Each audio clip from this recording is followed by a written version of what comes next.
Hello दोस्तों, स्वागत है आप सभी का तुल्य आर्य ऑनलाइन क्लासेज में। दोस्तों रीट एसएसटी के आज के लेक्चर में हम बात करने वाले हैं तटीय मैदान और द्वीप समूह के विषय में। दोस्तों हम पढ़ रहे हैं रीट एसएसटी की यूनिट नंबर 8 और यूनिट नंबर 8 का सिलेबस है भारत का भूगोल और उसके संसाधन। दोस्तों इससे पहले मैं आपको बता दूं कि यहाँ से 7 यूनिट का जो सिलेबस है रीट एसएसटी का वो अपना कंप्लीट हो चुका है। अगर आपने पीछे का सिलेबस नहीं देखा है तो आई बटन पर जो है प्लेलिस्ट का लिंक दिया हुआ है, वहाँ पर जाकर के आप रीट एसएसटी की बाकी यूनिट्स को देख सकते हैं। इसके अलावा मैं आपको बता दूं, अगर आपने मनोविज्ञान की क्लासें लगानी है तो उनका भी पाठ्यक्रम लगभग अपना कंप्लीट हो चुका है। उसका जो लिंक है वो भी आई बटन पर दिया हुआ है, वहां से जाकर के आप साइकोलॉजी की क्लासेस को भी पूरा कर सकते हैं। दोस्तों आज इस क्लास में हम यूनिट नंबर 8 के अंदर बात कर रहे हैं भू आकृतिक प्रदेशों के विषय में। दोस्तों हम किसके विषय में बात कर रहे हैं? भू आकृतिक प्रदेशों के विषय में, जिसको हमने अध्ययन की दृष्टि से बांटा था 6 भागों में। हम भारत को अध्ययन की दृष्टि से 6 भूआकृतिक प्रदेशों में बांट सकते हैं। वो कौन कौन से थे? उत्तरी पर्वतीय प्रदेश, ये वाला जो क्षेत्र था हमारा पर्वतीय क्षेत्र था। दूसरा विशाल मैदान था, ये उसी के दक्षिण के अंदर जो हमारा मैदानी भाग था उसी के दक्षिण का भाग था, जिसको अपने पढ़ चुके हैं। फिर आता था थार का हमारा मरुस्थल या महामरुस्थल, ये जो वाला भाग था इसको अपने पढ़ चुके हैं। दक्षिण का पठार, ये वाला एरिया भी जो त्रिभुजाकार था, ये सारा का सारा आपने देख चुके हैं। आज के लेक्चर में हम बात करने वाले हैं तटीय मैदान और द्वीप समूहों के विषय में। दोस्तों दोनों के ही विषय में एक साथ बात करने वाले हैं। ये हमारे तटीय मैदान हैं। इसके अलावा यहाँ पर अंडमान निकोबार द्वीप समूह भी हमारे पास में है, और यहाँ पर देखिए छोटे छोटे द्वीपों के रूप में जो हैं लक्षद्वीप भी यहाँ पर मौजूद हैं इन द्वीप समूह के विषय में। और इसके अलावा जो नदी द्वीप रह जाते हैं, नदियों के द्वीप रह जाते हैं, उन सभी के विषय में भी आज अपनी बात करने वाले हैं। दोस्तों तो चलिएगा शुरू करते हैं। हम सबसे पहले यहाँ पर देख लेते हैं कि हम किन तटीय मैदानों की बात अपने कर रहे हैं। दोस्तों तटीय मैदान हम किसकी बात कर रहे हैं? हम बात कर रहे हैं तटीय मैदान के विषय में। दोस्तों और तटीय मैदान क्या होता है? जो देखिएगा तट के पास में होता है, जो तट के पास का जो मैदान है वो तटीय मैदान कहते हैं। यानी हम किसकी बात कर रहे हैं? समुद्र तटीय मैदान की बात अपने कर रहे हैं। दोस्तों हम किसकी बात कर रहे हैं? समुद्र तटीय मैदान की बात कर रहे हैं, जो समुद्र के किनारे लगते हैं। दोस्तों क्योंकि ये समुद्र तटीय मैदान है, नदी के द्वारा जो बनते हैं उन्हें हम नदी द्वीप कहते हैं। दोस्तों पहले हम बात करेंगे तटीय मैदान यानी समुद्र तटीय मैदानों के विषय में। तो देखिएगा यहाँ पर जो है पश्चिमी घाट मौजूद था हमारा, और यहाँ पर देखिएगा पूर्वी घाट मौजूद है। यहाँ पर कौन सा रह गया? पश्चिमी घाट का इलाका रह गया, ये सारा का सारा ये पश्चिमी घाट रह गया। तो देखिएगा पूर्वी घाट के पूर्व का और पश्चिमी घाट के पश्चिम में, पश्चिमी घाट के पश्चिम का जो हिस्सा है जिसे हम पश्चिमी तट बोलते हैं, और पूर्वी घाट का जो पूर्वी हिस्सा है उसे हम पूर्वी तट बोलते हैं। दोस्तों दोनों के विषय में अपने बात करने वाली हैं। दोस्तों ये जो एरिया रह गया अपना, ये सारा का सारा तटीय मैदान के अंतर्गत आता है। ये पूर्वी तटीय मैदान है और ये हमारा पश्चिमी तटीय मैदान है। दोस्तों आगे हम बात करते हैं समुद्र तटीय मैदानों के विषय में। दोस्तों तो समुद्र तटीय मैदान कौन से हैं? जो दक्षिण के पठार के दोनों तरफ स्थित हैं। दोस्तों ये जो हमने पढ़ा था त्रिभुजाकार दक्षिण का पठार हमने देखा था, उसी के दोनों तरफ यानी इधर और इधर जो है तटीय मैदान स्थित है। दोस्तों तटीय मैदान स्थित है। अब देखिए बात करते हैं अपने कि इन तटीय मैदानों का जो है वो निर्माण किस प्रकार से हुआ है, कि तटीय मैदानों का जो निर्माण है वो किस प्रकार से हुआ है। तो यहाँ जानेंगे अपने कि तटीय मैदानों का जो निर्माण है या तो तटवर्ती भागों के समुद्र तल से ऊपर उठ जाने के कारण हुआ। देखिए क्या हुआ, जैसे ये हमारे तटवर्तीय मैदान थे, या तो यह जो समुद्र है इस समुद्र तट से ये क्षेत्र ऊपर उठ गया, या तो क्या हुआ ये जो क्षेत्र था तटवर्ती भाग जो थे वो समुद्र तल से ऊपर उठ गए, और ऊपर उठ जाने के कारण जो है तटीय मैदानों का निर्माण हुआ। एक कारण तो हमारा ये माना जाता है, और अगर दूसरे कारण की बात करें तो वो है नदियों के द्वारा जमा की गई मिट्टी से।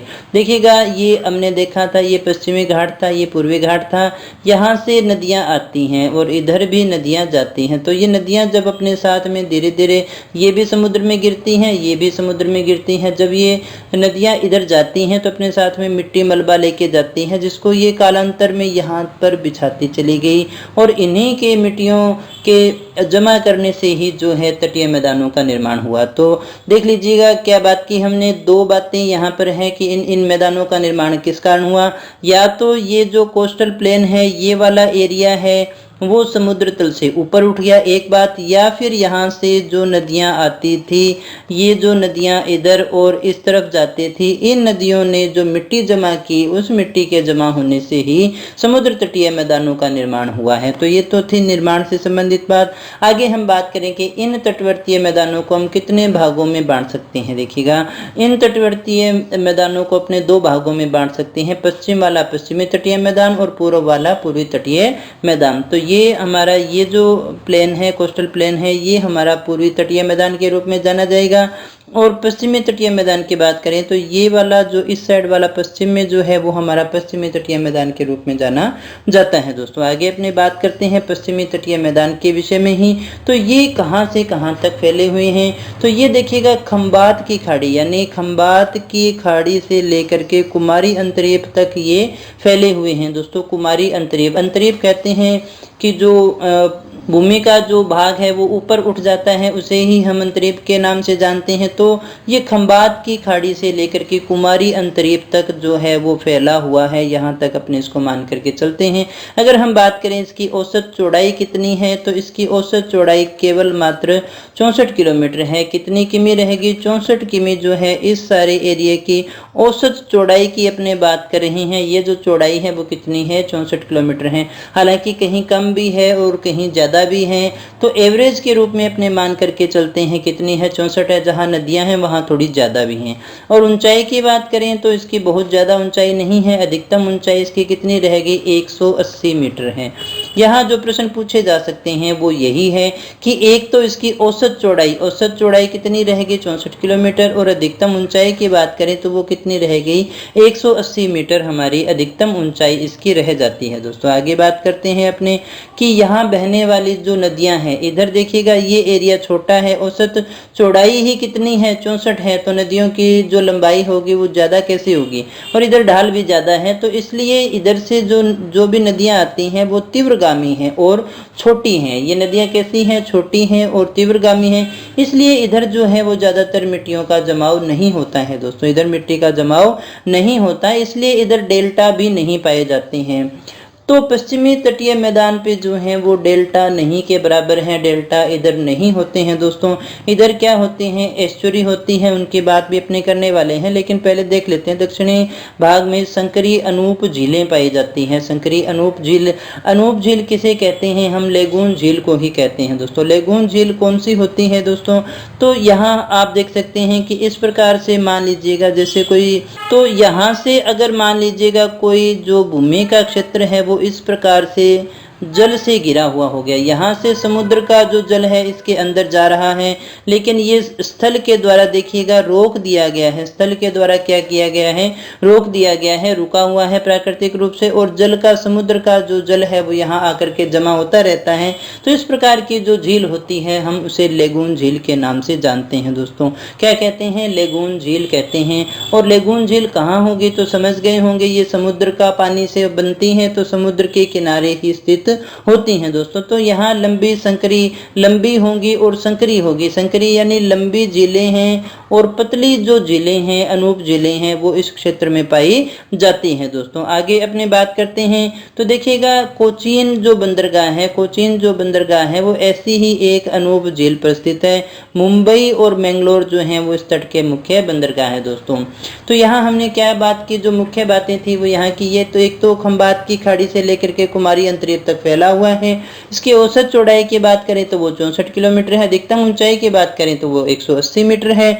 और यहाँ बहने वाली देखिएगा जो नदियां हैं वो तीव्रगामी हैं और छोटी हैं, इसलिए ये देखिएगा जो मिट्टी का जमाव यहाँ पर नहीं करती हैं। और यहाँ पर जो है संकरी अनूप झीलें यानी कि लेगून झीलें भी पाई जाती हैं। कोचीन जो बंदरगाह है वो ऐसी ही अनूप झील के ऊपर स्थित है। दोस्तों आगे अपने बात करते हैं, इस नक्शे के अंदर थोड़ा सा देख लेते हैं। तो यहाँ आप जो स्थिति में देख पा रहे हैं, ये पूर्वी मैदान की अपेक्षा पश्चिमी जो मैदान है वो संकरा है।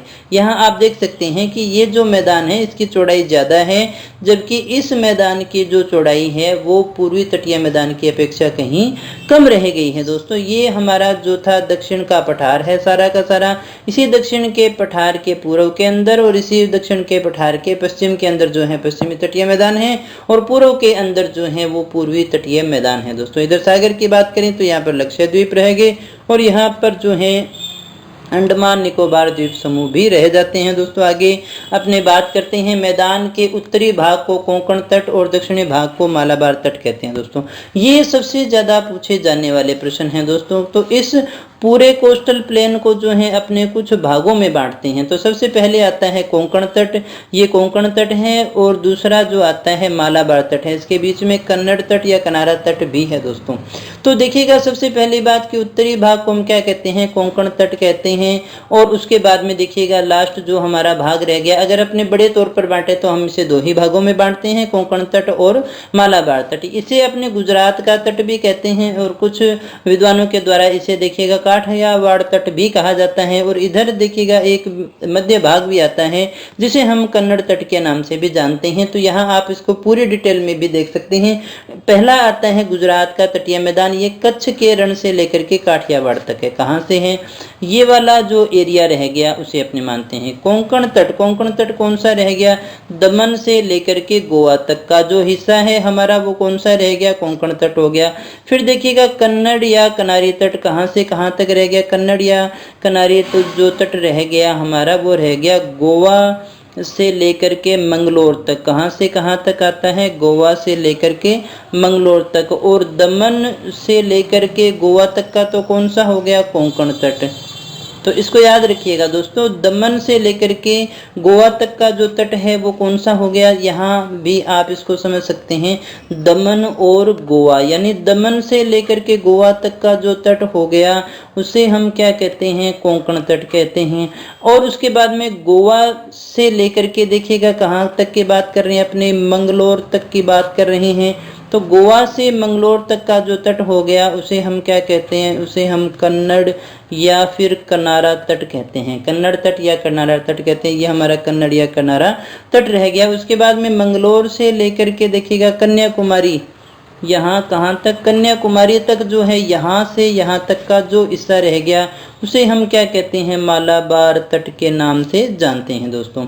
तो ये हमारा जो भाग रह गया, नंबर 1 तो गुजरात का तटीय मैदान, दूसरा कोंकण तटीय मैदान, तीसरा कन्नड़ तट या फिर कनारा तट हो गया, फिर चौथा आता है मालाबार तट। इधर बहुत बार क्वेश्चन आता है और बहुत बार तो जो स्टूडेंट्स था वो इसी में कंफ्यूज हो जाते हैं कि ये पूर्वी भाग में था या पश्चिमी भाग में था दोस्तों। तो पहले तो आप इनको पूर्वी और पश्चिमी में याद कीजिएगा, फिर उसके बाद में इनके क्षेत्र को याद कर लीजिएगा, तो बड़ी आसानी से ये सारी की सारी चीजें जो हैं वो आपको याद हो जाएंगी दोस्तों। आगे अपने बात करते हैं कयाल, कयाल के विषय में। तो कयाल किसे कहते हैं, अपने मालाबार तट की विशेष स्थलाकृति है। ये क्या है, मालाबार तट की विशेष स्थलाकृति है। वास्तव में ये क्या है, लेगून ही है। इसे लेगून को ही हम केरल के अंदर स्थानीय भाषा में हम क्या कहते हैं, स्थानीय भाषा के अंतर्गत जो है इसका नाम क्या आता है, कयाल आता है दोस्तों। इसे मछली पकड़ने के लिए और अंतरस्थलीय नौकायन के लिए विशेषतः जाना जाता है। तो कयाल शब्द अगर आपसे पूछा जाए तो आप इस शब्द को बड़े अच्छे से याद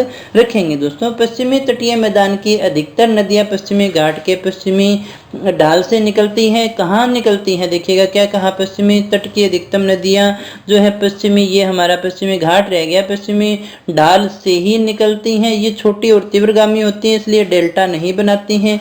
ये एस्चुरी या ज्वार नदमुख बनाती हैं दोस्तों। देखिएगा दोस्तों, अब पूर्वी तट वाली देखिएगा क्या बनाएगी, वो डेल्टा बनाती हैं। डेल्टा किसे कहते हैं, तो जब नदियों का ढाल इस तरह से नदी जा रही है कम होगी तो फिर इस तरह से देखिएगा ये नदी क्या हो जाती है, फैल जाती है और कई छोटी छोटी धाराओं में बढ़ जाती है समुद्र तट के किनारे के पास में। तो इस तरह से जो डेल्टा की आकृति बनती है, त्रिभुजाकार आकृति बनती है, इसी कारण इसे डेल्टा भी कहते हैं। लेकिन पश्चिमी तट की बात अगर हम अपने करें तो यहाँ पर जो नदियां हैं छोटी हैं, तीव्रगामी है, इसलिए समुद्र में ये सीधा ही जल डाल देती हैं। तो इस प्रकार बनने वाली जो आकृति है उसे हम एस्चुरी या ज्वार नदमुख के नाम से जानते हैं दोस्तों। इसके दक्षिणी भाग में कई लेगून भी हैं, लेगून की बात अपने कर चुके हैं। न्यू मंगलोर और कोच्चि के बंदरगाह ऐसे ही लेगून पर स्थित हैं दोस्तों। आगे अपनी बात करते हैं पूर्वी तटीय मैदानों के विषय में। तो ये पश्चिमी तटीय मैदान की अपेक्षा ज़्यादा चौड़ा है। इसकी पहली विशेषता क्या हो गई, ये पश्चिमी जो तटीय मैदान था उसकी अपेक्षा अधिक चौड़ाई है, इसकी चौड़ाई जो है वो उससे कहीं ज़्यादा है दोस्तों। तो यहाँ देखिएगा 16 किलोमीटर से लेकर के 480 किलोमीटर तक है। उसकी कितनी थी, औसतन जो थी वो 64 ही थी दोस्तों। यहाँ मिनिमम 16 की बात करें और अधिकतम 480 तक की बात की तो यहाँ की जो चौड़ाई है वो काफ़ी ज़्यादा है। देशांतरीय आधार पर हम इसे दो भागों में बांट सकते हैं। एक तो निचला भाग आएगा, पहला तो कौन सा आता है, निचला भाग आता है जिसमें नदियों से बने हुए डेल्टा हैं, जैसे महानदी, गोदावरी, कृष्णा, कावेरी आदि नदियों का जो डेल्टा है वो इसी में आता है। इसने पठार के ऊपरी भागों से कांप मिट्टी ला ला करके यहाँ पर बिछा दी है दोस्तों, जिसके कारण यहाँ पर जो है वो डेल्टा का निर्माण हुआ है दोस्तों। तो एक तो हम इसे कौन सा, निचले भाग के रूप में और एक ऊपरी भाग के रूप में अपने दो भागों में बांट सकते हैं। निचले भाग की अपनी बात करें तो ये वो वाला क्षेत्र रह गया जहाँ पर नदियों के अधिकतर डेल्टा मौजूद हैं दोस्तों। आगे अपनी बात करें कि यहाँ जो है समुद्र के निकटवर्ती भागों में बालू के ढेरों की लंबी श्रृंखला मिलती है। क्या कहा हमने, समुद्र के निकटवर्ती जो भाग हैं वहाँ पर बालू के ढेरों की एक लंबी श्रृंखला मिलती है जो कि लहरों के द्वारा बनाई जाती है और इन्हीं ढेरों से घिर करके देखिएगा छिछली झीलें बन गई हैं, जिसकी बात अपने पीछे भी की थी, जिन्हें अपने लेगून झील कहते हैं दोस्तों। क्या कहा हमने कि यहाँ देखिएगा मिट्टी आती है तो बालू के जो ढेर हैं वो समुद्र के निकटवर्ती भागों में लग जाते हैं और उधर से लहरें भी आती हैं और उन लहरों के कारण ये मिट्टी यहाँ पर जमा रहती है और इन्हीं ढेरों से गिर करके समुद्र का जो जल है वो बीच में रह जाता है, जिससे चिल्का और पुलिकट जैसी झीलों का निर्माण भी हुआ है दोस्तों। चिल्का और पुलिकट जैसी झीलों का निर्माण भी इसी के द्वारा हुआ है। यहाँ आप देख सकते हैं चिल्का झील को, देखिएगा ये समुद्र है हमारा, ये समुद्र है, ये भूमि का क्षेत्र है, उड़ीसा में है। यहाँ से देखिएगा समुद्र का जल जाता रहा, ये मिट्टी का क्षेत्र जमा हो गया।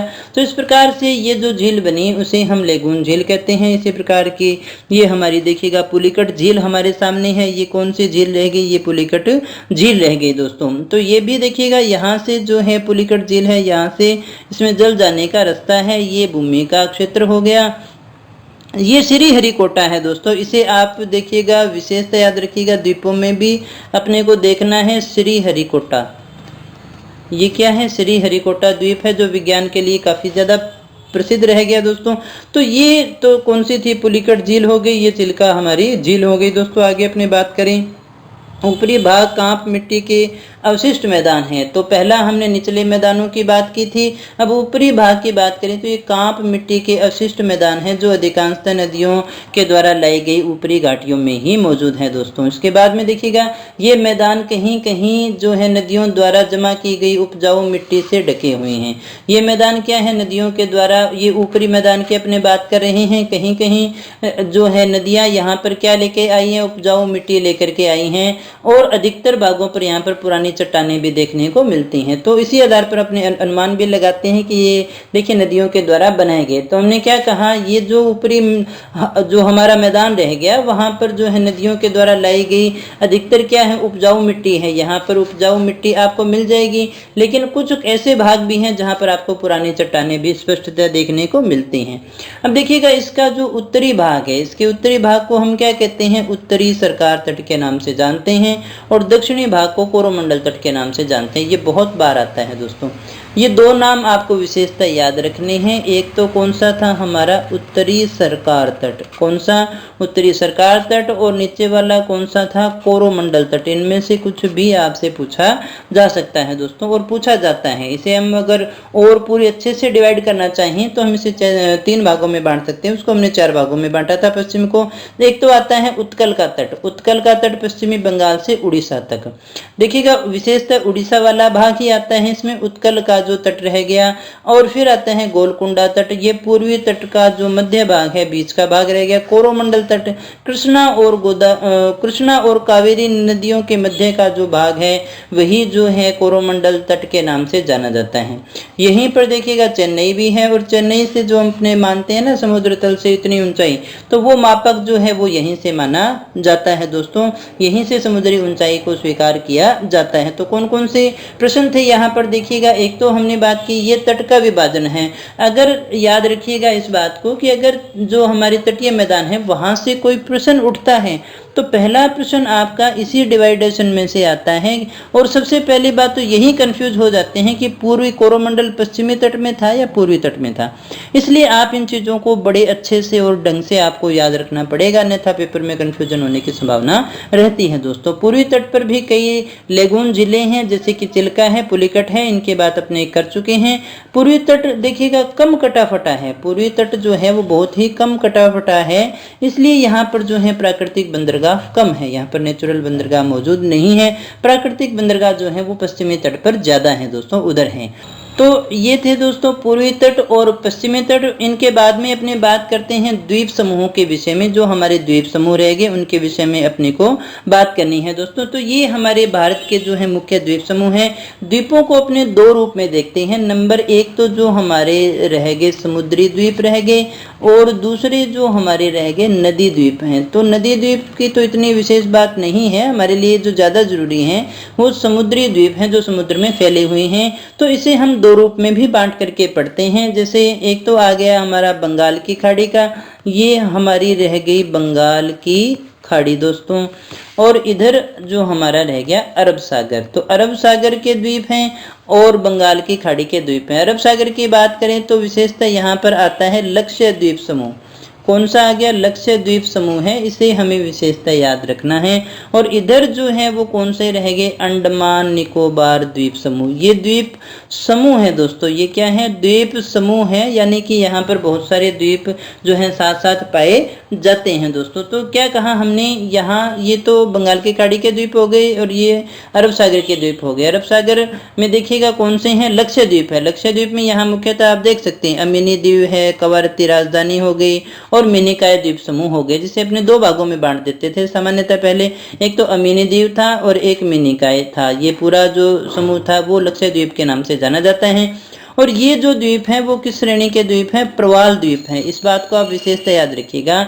लक्ष्य द्वीप जो हैं वो क्या है? प्रवाल द्वीप हैं, जिन्हें मूंगे की चट्टान या मूंगों के द्वीप भी कहते हैं। ये मूंगे क्या होते हैं, किस प्रकार से बनते हैं? तो मूंगा एक समुद्री जीव होता है जो कि पाया जाता है कर्क रेखा और मकर रेखा है उसके बीच में पाया जाता है, वहीं पर इसके अनुकूल परिस्थितियां होती हैं, समुद्र में रहता है। लेकिन जब एक मूंगा मरता है तो दूसरे का खोल उसके ऊपर जमा होता है। इस प्रकार से कालांतर में खोल जो है वो जमा होते रहते हैं और बहुत लंबे समय के बाद में वो किसी द्वीप का रूप ले लेते हैं। जब वो समुद्र से बाहर निकल आते हैं तो वो द्वीप बन जाते हैं दोस्तों। तो ऐसे जो द्वीप होते हैं उन्हें अपने प्रवाल द्वीप के नाम से जानते हैं। और अगर अपने बंगाल की खाड़ी के द्वीपों की बात करें तो दो मुख्य द्वीप समूह हैं, एक अंडमान द्वीप समूह और एक निकोबार द्वीप समूह। अंडमान निकोबार द्वीप के रूप में अपने इनको देखते हैं। और ये जो द्वीप है ये हिमालय का ही अराकान योमा जो हमारी पर्वत श्रृंखला है ये मानते हैं कि उसी का विस्तार समुद्र में है और यहाँ पर ये बाहर निकल आए हैं, जो कि अंडमान निकोबार द्वीप समूह के रूप में जाने जाते हैं दोस्तों। यहाँ आप इनको देख सकते हैं और अच्छे से। ये जो हमारा पश्चिमी तट रह गया, पश्चिमी कोस्टल प्लेन रह गया, और यहाँ ये देखिएगा आप सारे के सारे द्वीप समूह को देख सकते हैं, जिन्हें हम कौन से कहते थे? लक्ष्य द्वीप समूह कहते थे। ये कौन से द्वीप हैं? ये लक्ष्य द्वीप हैं दोस्तों। ये मिनिकाय हो गया, ये काल्पनी हो गया, सुहेली हो गया, कवारत्ती हो गया, ये एंड्रोथ हो गया, अमीनी हो गया, ये कार्माट हो गया, ये किल्टन हो गया, ये शेल्टन हो गया, बिट्रा, अगाती। तो इस प्रकार से देखिएगा ये यहाँ पर छोटे छोटे कई द्वीप हैं। यहाँ में से किसी द्वीप का नाम दे करके भी आपसे प्रश्न पूछा जा सकता है दोस्तों। इधर अपने बात करें तो ये रह गए अंडमान और निकोबार द्वीप समूह। यहाँ अपने किसकी बात कर रहे हैं? अंडमान निकोबार द्वीप समूह की बात कर रहे हैं। ये ऊपर वाला कौन सा रह गया? ये अंडमान समूह है और नीचे वाला जो है वो निकोबार समूह है दोस्तों। यहाँ आप देख सकते हैं अंडमान निकोबार को अलग अलग रूप में भी। ये अंडमान है, ये सैडल पीक है जो इनकी सबसे ऊंची चोटी है दोस्तों। नॉर्थ अंडमान, ये मिडल अंडमान और ये लोअर अंडमान के रूप में जाना जाता है। ये पोर्ट ब्लेयर राजधानी आ गई दोस्तों। तो यहाँ आगे देख सकते हैं ये छोटा अंडमान है, लिटिल अंडमान के रूप में जाना जाता है दोस्तों। और ये 10 डिग्री चैनल है, इसको आप विशेषता याद रखिएगा। ये अंडमान और निकोबार को अलग करने का कार्य करता है। ये कार निकोबार सबसे ऊपर रह गया, यहाँ ग्रेट निकोबार है, ये लिटिल निकोबार है। तो इसके अलावा यहाँ पर देखिएगा छोटे छोटे और भी बहुत सारे द्वीप समूह हैं जिनको आपको अच्छे से पढ़ना होगा। ये अपने कौन से द्वीप समूह थे? ये लक्ष्य द्वीप समूह ही है और बड़े रूप में आप इनको यहाँ पर देख सकते हैं। देखते हैं मिनिकाय, कालपेनी, शेरियम, सुहेली, कवरत्ती, एंड्रोथ हो गया, गैटी हो गया, अमीनी हो गया, कार्डमाट हो गया, किल्टन हो गया, शेल्टट हो गया, ये बिट्रा हो गया, है ना। ये इस प्रकार से बेंगाराम हो गया। तो इस प्रकार से ये जो है वो लक्षद्वीपों का समूह हमें यहाँ पर देखने को मिलता है। और लक्षद्वीप किस प्रकार के द्वीप थे तो मैं आपको पहले भी बता चुका हूँ। ये सारे के सारे कौन से द्वीप हैं, प्रवाल द्वीप हैं। और कौन से सागर में है, ये अरब सागर में है दोस्तों। सबसे पहले तो अपने को बात यही रखनी है, केरल आप यहाँ पर देख सकते हैं, ये केरला है, ये कोची रह गया, इसी के नज़दीक में ही रह गया दोस्तों। तो ये हमारे थे कौन से द्वीप, लक्षद्वीप समूह है। इसके बाद में अपने सभी द्वीप समूहों की बात करते हैं। तो भारतीय तट जो हैं वो अधिक कटे फटे तो नहीं हैं, भारतीय तट अधिक कटे फटे नहीं हैं, लेकिन इनके निकट कई प्रकार के द्वीप हमें देखने को मिलते हैं। और स्थिति के अनुसार इन द्वीपों को दो भागों में बांट सकते हैं। किस आधार पर देख रहे हैं, अपनी स्थिति के आधार पर। एक और आधार भी है जिसमें हमने देखिएगा बंगाल की खाड़ी के द्वीप भी देखते हैं अपने, और अरब सागर के द्वीप भी देखते हैं, उस रूप में भी अपने बात करेंगे। यहाँ हम पहले देखते हैं स्थिति के अनुसार जो है दो भागों में बांटा गया है। एक तो तटीय द्वीप आ गए और एक दूरस्थ तटीय द्वीप, यानी जो तट के बिल्कुल समीप रह गए, और दूरस्थ द्वीप जो हैं वो यहाँ से काफ़ी दूर रह जाते हैं दोस्तों। तो यहाँ सबसे पहले तटीय द्वीपों के अंदर एक नंबर की बात करते हैं। एक नंबर यानी तटीय जो द्वीप है इसे भी दो भागों में हमने देखा था दोस्तों। यहाँ आप देख सकते हैं तटीय जो हमारे द्वीप थे या तो कांप मिट्टी के द्वीप थे या फिर पथरीले द्वीप थे दोस्तों। तो यहाँ तटीय द्वीपों के अंदर सबसे पहले अपने पढ़ने वाले हैं कांप मिट्टी के द्वीपों के विषय में दोस्तों। कांप मिट्टी के द्वीप कौन से होते हैं तो ये पहली बात तो पाए ही कहाँ जाते हैं, पूर्वी तट पर ही पाए जाते हैं दोस्तों। ये आप इसे याद रखिएगा कि कांप मिट्टी के जो द्वीप हैं वो किधर पाए जाते हैं, पूर्वी तट पर ही पाए जाते हैं। यहाँ चिल्का झील के निकट बासरा मांडला द्वीप है, ये पथरीला है, ये पथरीला है। इसको छोड़ करके से सभी द्वीप, इसको छोड़ करके से सारे द्वीप ही कांप मिट्टी के द्वीप हैं, यानी चिल्का झील वाले को छोड़ करके बाकी सारे द्वीप, जिसमें महानदी ब्राह्मणी डेल्टा में शॉर्ट द्वीप है और मुहाने पर व्हीलर द्वीप है दोस्तों। यहाँ कौन सा रह गया, व्हीलर द्वीप भी रह गया। भारत और श्रीलंका के बीच में देखिएगा राम सेतु, बहुत बार आपने सुना होगा, या आदम का पुल भी अपने इसको कहते हैं, या इसे अपने आदम का पुल भी कहते हैं। ये हमारा आदम का पुल भी अपने इसको कहते हैं, या रामेश्वरम का पंबन द्वीप है, मन्नार की खाड़ी में क्रोकोडाइल है, अंडा या कोटा द्वीप है। ये सारे के सारे जो द्वीप हैं वो किस मिट्टी से बने हुए हैं, कांप मिट्टी से बने हुए हैं। तो इन्हें हम कांप मिट्टी के द्वीप भी कहते हैं दोस्तों। तो देखिएगा पहली बात अपने करें तो तटीय द्वीप जो तट के निकट हैं दोस्तों, वो दो प्रकार के हो सकते हैं। तटीय जो द्वीप हैं वो देखिएगा, तटीय जो द्वीप हैं वो कितने प्रकार के हो सकते हैं, वो दो प्रकार के हो सकते हैं। या तो वो कौन से हैं, कांप मिट्टी से बने हैं, या फिर वो कौन से हैं, वो पथरीले हैं दोस्तों। क्या कहा हमने, या तो वो कांप मिट्टी से बने हैं। देखिएगा या तो नदियां आई और नदियों ने कांप मिट्टी जो यहाँ पर बिछा दी, उससे कांप मिट्टी से जो है द्वीप बन गए, या फिर जो दूसरे हैं तटीय द्वीपों के अंदर आते हैं पथरीले द्वीप जो तट के समीप है दोस्तों। तो इसी में दूसरा जो था वो पथरीले द्वीप थे। ऐसे द्वीप अधिकांशतः पश्चिमी तट के किनारे पर मिलते हैं।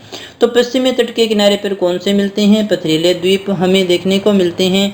और मुंबई के निकट जो है यहाँ पर हेनरे, केनरे, बुचर, एलिफेंटा, पिजन, काठियावाड़ तट पर पीरम, बेंसला आदि पथरीले द्वीप मिलते हैं दोस्तों। अब यहाँ पर एक चीज को अपने को समझ लेना चाहिए, इधर तो देखिएगा कौन सा तट है, हमारा पूर्वी तट है, और इधर हमारा कौन सा तट है, यहाँ पर पश्चिमी तट है। ये पश्चिमी घाट था, ये पूर्वी घाट था। तो यहाँ जो देखने वाली थी, यहाँ वाली जो नदियाँ हैं वो लंबी हैं और इनका जो ढाल है वो क्या है, कम है। तो ढाल कम होगा तो मिट्टी लेके आती है, तो इसी कारण ये मिट्टी बिछा देती हैं। तो इसलिए इधर जो है इनके द्वारा बने हुए कांप मिट्टी के जो द्वीप हैं, कांप मिट्टी के द्वीप आपको किधर मिलेंगे, पूर्वी ढाल के किनारे मिलते हैं या फिर पूर्वी तट के पास में मिलते हैं दोस्तों। लेकिन वहीं हम पश्चिमी भाग की बात करें तो यहाँ पर जो है आपको मिलेंगे पथरीले। यहाँ पर जो आपको मिलेंगे वो पथरीले मिलेंगे। तो यहाँ पर पथरीले क्यों मिलेंगे, क्योंकि देखिएगा यहाँ पर कांप मिट्टी के तो नहीं होंगे, क्योंकि कांप वहीं होंगे जहाँ पर क्या बनता है, डेल्टा बनता है दोस्तों। इधर देखिएगा क्या बनता है, एस्चुरी बनती है। इधर क्या बनती है, एस्चुरी बनती है, यानी समुद्र में सीधा ही जल डाल देती है। तो कांप मिट्टी बिछाने का मौका इन नदियों को नहीं मिलता है, इसलिए इधर जो पाए जाएंगे वो पथरीले द्वीप होंगे और इधर जो पाए जाएंगे वो कौन से होंगे, कांप मिट्टी के द्वीप होते हैं दोस्तों। दूरस्थ द्वीपों की बात करें, दूरस्थ द्वीप कौन से होंगे, तो जो तट से दूर स्थित हैं दोस्तों। इस वर्ग में वे द्वीप आते हैं जो डूबी हुई पर्वत श्रृंखलाओं के समुद्र तल से ऊपर उठे हुए भागों से बने हैं दोस्तों। ये हमने क्या कहा, ये ऐसे द्वीप हैं जो समुद्र तल हैं, लेकिन ये किन्हीं पर्वतों के ही भाग हैं जो ऊपर उठ गए हैं, और ऊपर उठने के कारण जो क्या है, ये पर्वत बन गए हैं। तो बंगाल की खाड़ी में स्थित अंडमान और निकोबार द्वीप समूह इसके उदाहरण माने जाते हैं। वो एक प्रकार के पर्वतीय द्वीप हैं दोस्तों। यहाँ पर आप अंडमान द्वीप समूह को देख सकते हैं। ये उत्तरी अंडमान है, ये मध्य अंडमान है, ये लोअर अंडमान है, ये पोर्ट ब्लेयर है, और ये छोटा अंडमान है दोस्तों। इसके बाद में देखिएगा, यहाँ आप निकोबार को भी देख सकते हैं। ये कार निकोबार है, ये नॉन कवरी है, ये ग्रेट निकोबार है, ये लिटिल निकोबार है। तो ये छोटे छोटे यहाँ पर इस प्रकार के आप बहुत सारे द्वीप देख सकते हैं। जितना आप इसको जूम करते जाएंगे, बहुत सारे द्वीप आपकी श्रेणी में आते चले जाएंगे दोस्तों। यहाँ देखिएगा, ये जो अंडमान निकोबार हैं, ये है क्या, किस प्रकार से बने हुए हैं। हमने ये तो कहा कि पर्वत श्रेणियाँ जब ऊपर निकल आती हैं, पर्वतीय द्वीप हम किन्हें कहते हैं, जब समुद्र के जो अंदर के पर्वत हैं वो जल से ऊपर निकल आए। तो ऐसे भाग को, जैसे मान लीजिएगा ये हमारा समुद्र तल है और यहाँ पर कोई पर्वत है और ये पर्वत ऊपर निकल आया है दोस्तों। तो ये पर्वत का ये जो ऊपर वाला हिस्सा होगा, ये क्या कहलाएगा, द्वीप कहलाएगा। और द्वीप के अंदर कौन सा द्वीप कहलाएगा, ये कहलाएगा पर्वतीय द्वीप। आगे अपने बात करते हैं। तो देखिएगा दोस्तों, ये अराकान योमा ही है जो म्यांमार के दक्षिण में बंगाल की खाड़ी में डूब गई हैं। इसके जो भाग समुद्र तल से ऊपर रह गए हैं, उन्हें ही हम अंडमान निकोबार के रूप में जानते हैं दोस्तों। इसके बाद में अपनी बात करते हैं दूरस्थ द्वीप। दूरस्थ द्वीप कौन से हैं, इनमें जो है देखिएगा, जो द्वीप रह गए उनकी उत्पत्ति या तो ज्वालामुखी उद्गारों के कारण हुई है दोस्तों। इनकी उत्पत्ति कैसे हुई है, ज्वालामुखी उद्गारों के कारण हुई है। और इस समय जो है 200 छोटे बड़े द्वीप जो हैं वो इस प्रकार के हैं। ये 350 किलोमीटर की दूरी तक हमें फैले हुए मिल जाएंगे दोस्तों। हमने क्या कहा, दूरस्थ द्वीपों के अंदर कुछ द्वीपों की उत्पत्ति जो है वो ज्वालामुखी उद्गारों के कारण हुई है। आगे अपने बात करें, अंडमान निकोबार द्वीप समूह है 10 डिग्री चैनल से जो है निकोबार द्वीप समूह से अलग होते हैं। इसकी बात अपने कर चुके हैं दोस्तों। दूरस्थ द्वीप के अंदर अपने बात करते हैं अगली प्रवाल द्वीप के विषय में। तो प्रवाल द्वीप कौन से रह गए, प्रवाल द्वीप जो हैं इसकी बात अपने पीछे भी समझ चुके हैं कि प्रवाल द्वीप मूंगे की जो चट्टान से बनते हैं, अरब सागर में है। ये कहाँ पर है, ये अरब सागर में है, केरल के तट के पश्चिम की ओर ये स्थित है। लक्षद्वीप एक प्रकार के प्रवाल द्वीप ही हैं। ये 21 वर्ग किलोमीटर में फैले हुए हैं। इसके अंदर देखिएगा कौन से आगे, लक्षद्वीप आगे, मिनी द्वीप आगे, मिनिकाय आगे, कवर आ गया, इलायची द्वीप जो हैं आदि इसमें शामिल है दोस्तों। यहाँ आप इसको मैप में भी देख सकते हैं दोस्तों। ये अरब सागर रह गया, ये कालीकट बंदरगाह, ये कोचीन रह गया। इधर देखिएगा ये सारे के सारे छोटे छोटे बहुत सारे यहाँ पर द्वीप है। पीडीएफ में भी आप इनको बड़े अच्छे से देख पाएंगे। और जो आपके पास में सभी के पास में मोबाइल है, तभी आप देख रहे हैं। जब भी आपकी इच्छा हो इसको और अच्छे से समझना है तो आप किसी भी द्वीप को गूगल करिएगा और उसको जो पूरा मैप को देखने की कोशिश करिएगा। धीरे धीरे आपको सारी चीजें याद रह जाएंगी दोस्तों। आगे अपनी बात करें, ये सभी के सभी क्या हैं, प्रवाल द्वीप के रूप में जाने जाते हैं दोस्तों। भारत के द्वीप, भारत के द्वीपों को और किस रूप में बांट सकते हैं, तो इसे हम बंगाल की खाड़ी के द्वीप के रूप में भी देखते हैं और इसे अरब सागर के द्वीपों के रूप में भी देखते हैं। तो यहाँ सबसे पहले हम बात करते हैं बंगाल की खाड़ी के द्वीप कौन से हैं दोस्तों। तो यहाँ पर अंडमान द्वीप समूह आता है सबसे पहले। अंडमान द्वीप समूह कौन से हैं, तो देख लेते हैं अपने कि बंगाल की खाड़ी जो है, तो पहले अपने ये देख लेते हैं कि बंगाल की खाड़ी द्वीप समूह में 500 से भी अधिक द्वीप हैं और इनमें से आबादी जो है वो केवल 36 पर ही पाई जाती है दोस्तों। इसमें रिची द्वीप और लंबरिथ द्वीप जो हैं वो काफ़ी मुख्य हैं दोस्तों। ये कई बार पूछे गए हैं इसलिए मैंने इनको यहाँ पर लिख दिया है, आप इनको याद कर लीजिएगा। बंगाल की खाड़ी में उत्तर से दक्षिण, बंगाल की खाड़ी में उत्तर से दक्षिण यानी इस तरह से फैले हुए द्वीपों की श्रृंखला को अंडमान निकोबार द्वीप समूह कहते हैं। बड़े अच्छे से हम इसको देख सकते हैं। 10 डिग्री चैनल जो है वो इसे 2 भागों में बांटते हैं। ये 3 मुख्य समूह में बटे हुए हैं। अंडमान की बात करें तो एक उत्तरी अंडमान था, मध्यवर्ती अंडमान था और एक दक्षिणी अंडमान जो था उसमें शामिल था। भारत का सबसे बड़ा द्वीप समूह ये जो है मध्यवर्ती अंडमान को माना जाता है। यहाँ एक और चीज आपको याद रखनी है, जनजाति का नाम आता है ओंग जनजाति। ओंग जनजाति जो है वो लिटिल अंडमान यानी छोटा अंडमान पर रहती है। पोर्ट ब्लेयर जो यहाँ की राजधानी है वो दक्षिणी अंडमान के ऊपर स्थित रहेगी। दोस्तों आगे अपनी बात करें, बेरन द्वीप भी इसी में है, हमने ज्वालामुखी के समय भी देखा था। ये भारत का एकमात्र सक्रिय ज्वालामुखी माना जाता है जो अंडमान सागर में है, पोर्ट ब्लेयर के नजदीकी है। इसके अलावा नारकोंडम सुसुप्त ज्वालामुखी है, ये भी यहाँ पर है, ये भी अंडमान पर ही है दोस्तों। इसके बाद में निकोबार की बात करें तो इसमें देखिएगा कौन कौन से हैं, इसमें कार निकोबार है, लघु निकोबार है और व्रत निकोबार इसमें शामिल है। दोस्तों भारत का जो दक्षिणतम पॉइंट है, सबसे दक्षिणी जो पॉइंट है जिसे इंदिरा पॉइंट या पिग्मेलियन पॉइंट या पार्सन पॉइंट भी कहते हैं, ये व्रत निकोबार में स्थित है। 2004 के सुनामी में ये डूब गया था लेकिन अभी है। तो ये देख सकते हैं यहाँ पर आप मैप के अंदर, कार निकोबार हमारा रह गया, फिर देखिएगा लिटिल निकोबार रह गया, ग्रेट निकोबार हमारा रह जाता है दोस्तों। तो ये सारे के सारे द्वीप समूह थे। अन्य प्रमुख द्वीपों की बात करें अपने तो गंगा सागर है, गंगा सागर हुगली नदी के मुहाने पर है, ये नदी द्वीप है दोस्तों। पंबन द्वीप की बात करें तो मन्नार की खाड़ी में, पंबन द्वीप कहाँ है, मन्नार की खाड़ी में भारत और श्रीलंका के मध्य है। ये एडम्स ब्रिज यानी कि राम सेतु का ही एक भाग माना जाता है। हरिकोटा कहाँ है, श्री हरिकोटा नक्शे में भी देखा था, आंध्र प्रदेश के तट पर पुलिकट के अग्रभाग में स्थित है दोस्तों। व्हीलर द्वीप कहाँ है, ये उड़ीसा के तट पर स्थित है, इसलिए इंपॉर्टेंट है क्योंकि आजकल इसे अब्दुल कलाम द्वीप के नाम से जाना जाता है दोस्तों। इसके बाद में अरब सागर के द्वीपों की बात करें तो अरब सागर के जो द्वीप हैं हमारे, उसमें लक्षद्वीप और मिनिकॉय जो हैं वो प्रमुख रह जाते हैं। इसमें बहुत ही थोड़े द्वीप हैं। यहाँ जो है वो पूरा द्वीप समूह प्रवाल का निक्षेप है, यानी प्रवाल से ही बना हुआ है, जो 11 डिग्री चैनल से 2 भागों में बंटा हुआ है। लक्षद्वीप की बात करें तो मालाबार तट के पास में, कहाँ है ये, मालाबार तट के पास स्थित यह एक प्रवाल द्वीप है। इसे पहले लका द्वीप भी कहते थे, इसी का नाम क्या हुआ करता था, लका द्वीप भी हुआ करता था। लक्षद्वीप जो नाम है वो 1973 में रखा गया। इसकी राजधानी जो है वो कौन सी है, कवारत्ती है।